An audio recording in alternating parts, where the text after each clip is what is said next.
Hey, I'm back, I think. Yeah, it's me. Looks like me anyway. No. Start the video, Gary. Yeah. Alright, anti-bullshit man. Yay! No, that's right, he sucks. Yeah, he really does suck. He's leaving comments on heroin, church, crazy, insane videos, which is funny in itself. So anyway, he made some sort of comment like, paraphrasing, "Oh, ha ha ha, what a silly notion, this whole value thing, ha ha ha ha ha. There's no real value in the universe, ha ha ha ha ha." And just mocking the whole idea of the fact that somehow people get what they deserve, something like that, or should. And like that sort of makes intellectual sense. That doesn't have something to do with just raw emotion, that's somehow intellectually a valid statement. That somehow harm doesn't matter when it happens to assholes. And it's really just kind of, I mean, for an intelligent person not to realize that the only difference between them and an asshole is a little bit of understanding. And I sort of mentioned this in Stickham, but it's sort of the whole point, like he just misses the point of the Scrooge movie, which is it's just a subtle understanding, a subtle change in Scrooge's enlightenment. Just having a little bit of knowledge of the facts of the life of his Clark and the circumstance of his sister's death, and a couple of little tiny facts, and he realizes, oh fuck, what have I become? Just even viewing himself in the past and seeing the difference between the monster he had become and the thing he was at one time. Just little pieces of information, and it totally, reforms the organism, reforms the person. And so, for anti-bullshit man, somehow there would be a point because that little bit of lack of information exists, somehow it's okay for that individual to suffer. Or that somehow all suffering in the world is somehow placeable in some sort of, like the world works that way somehow. Somehow there's some sort of karmic law, that it will somehow befall the right individuals, or in some proportion to the amount of crimes the human race commits, there will be a proportional amount of penalty imposed. And that somehow our obligation is just to make sure it all falls on the people who deserve to be in hell. And it's just so, it's a childishly immature perception of what the real battle here is for humans. There's lots of analogies I could give, metaphors. If you work with a chessboard, you can play with the idea of kings and knights and bishops, the elites versus the pawns, and that's sort of nice when you're doing some sort of bigger picture to the character of the players. But I think the checker analogy is more suitable to the fact that we are all just feeling beasties trying to make our way in the world, and that through little bits of circumstance we become things like alcoholics or drug addicts. We become greed obsessed because of some sort of insecurity we might have had as a child, being an orphan or something. There's lots of ways we become a jerk, or we become insensitive, or we become racist, or we become something. And subtle changes change all of that.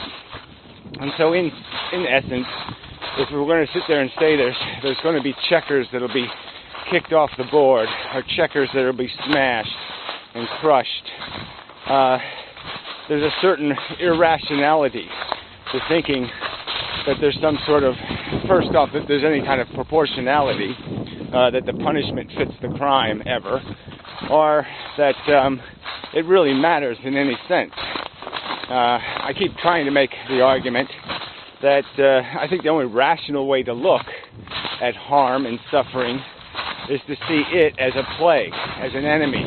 It's the enemy. It's not, It just doesn't matter who it manifests in. It exists. And it doesn't matter who suffers. Suffering is the enemy. Pain, anguish, torment. These things are the enemy. It just doesn't matter who's experiencing them. You could argue that if there was some educational value, that somebody learns a lesson to become a better person through suffering, fine. But we know most suffering, no one's learning anything from it except how to suffer. They're not learning a lesson. They're just being tormented. And that's the reality of the real world. There's no added value to most suffering. It's just all negative value. And it doesn't matter. He mocks this idea of saying it doesn't matter what conscious brain experiences it. It's the negative. It exists as a bad thing in and of itself. And deserve is nonsense. Especially deserve in a deterministic world. It's just ludicrous to be talking about it deserve as anything more, like I said, than like your daughter was raped and murdered. You would have such a emotional need for some kind of revenge, some kind of payback. But rationally, you could understand that payback would be just creating more pain. That it would almost be an insult to your daughter's suffering for you to impose more suffering. Because suffering is the enemy. It's not, who suffers. It's suffering, period. Anyway, this idea of autonomy, and Jay Sounder just made a video, brought it up in the case of an island, person living on an island, this notion that there's any real value in being personally irrational, personally illogical, an asshole. Why should we ever have the right to do something irrational? I mean, it is kind of nonsensical on its face. Yeah, we often don't think circumstances are fair. But if somebody can draw you the rational picture that your obligation is kind of built out of the fact that no part of the game is fair. That if you can do something to undo an unfairness committed by somebody else, and do it in a clearly productive way, where there is a world, the consequentialism, the consequence is a world with less suffering in it, it's only logical. I mean, the imperative is to be logical and reasonable, and you can't really make a defense in most cases of this idea that you have no obligation if somebody does something stupid, and you don't have an obligation to fix it. Their suffering is going to be just as real. Whether they're stupid or whether they think they're smart doesn't make any difference. The fact that they suffer will be a fact. And it'll be a fact that it's bad. Like I said, it's just pure emotionalism to imagine the evil being punished. It's just nonsense. And especially when we have there's so many little metaphors, there's so much in our literature, this whole idea of reclamation. Shakespeare used it. Darth Vader, good example. Darth Vader, the day before he turned to the good side, there would be some point in torturing that Darth Vader. But the Darth Vader the day after, it would be a horrible, awful thing to torture that Darth Vader. It's notionally silly to think there would be a difference.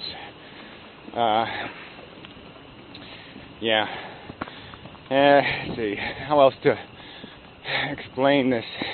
But another part of this is these people keep claiming that the value can't be stated as a fact. You can't argue.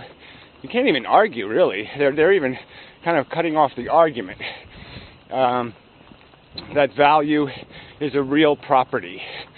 That of the categories we fit in, of the descriptive things that we are, somehow our consciousness can't be something we describe.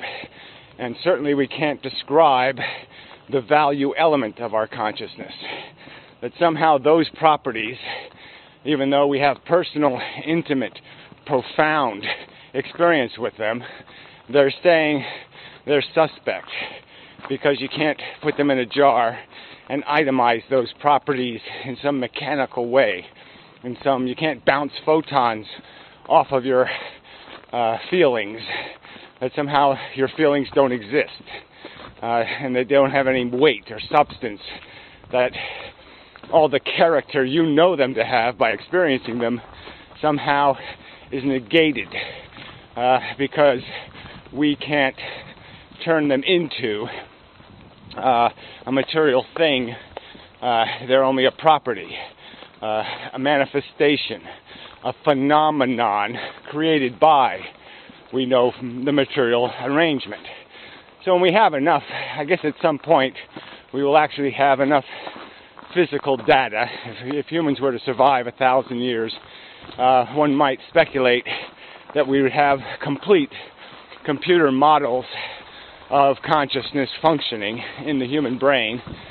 We'd have the mechanism narrowed down, the phenomenon well described in terms of where the molecules and the neurons and not neurons aren't moving, but the chemistry, the atoms, the elemental particles, would be able to diagram how this movement of particles creates this illusionary amphitheater in our brain that creates this powerful,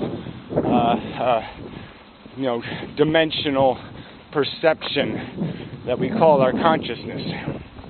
And the nuance, the property of feeling that is manifested through that mechanics, and the absolutely factual capacity of those feelings to have very intense, repulsive, and attractive weighting, very pleasant and unpleasant weighting.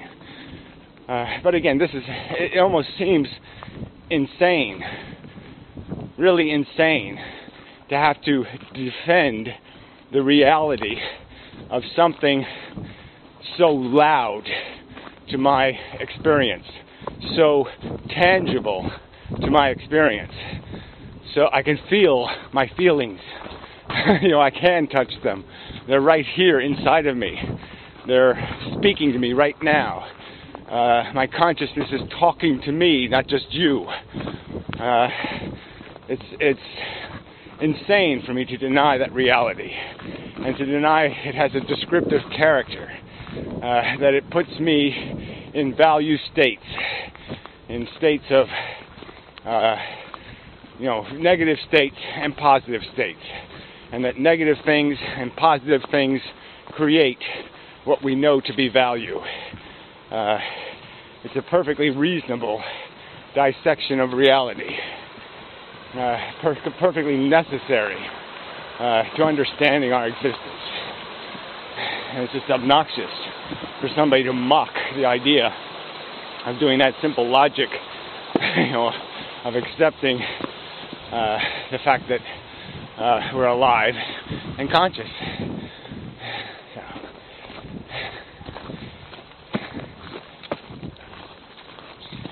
How you doing? I don't know if there's anything else I have to deal with him. I mean, this is really the subject. You just want to say that value isn't really a discussion, and that somehow deserve is a discussion. Somehow, again, we'll go back to that justice word. Like there's some possibility of justice, that even fairness is really possible. There's so much infinite regression in the whole idea of even calculating something like fairness. Is fairness, if two kids weigh, different because of genetics, do we compensate for the road race? How many compensations are we going to make to create something fairness, where we're really measuring the endurance of their legs, the endurance of their lungs, the endurance of their spirit or will? There's no such thing. There's no rational risk-reward scenarios in this reality. Just isn't. Anyway, now I'm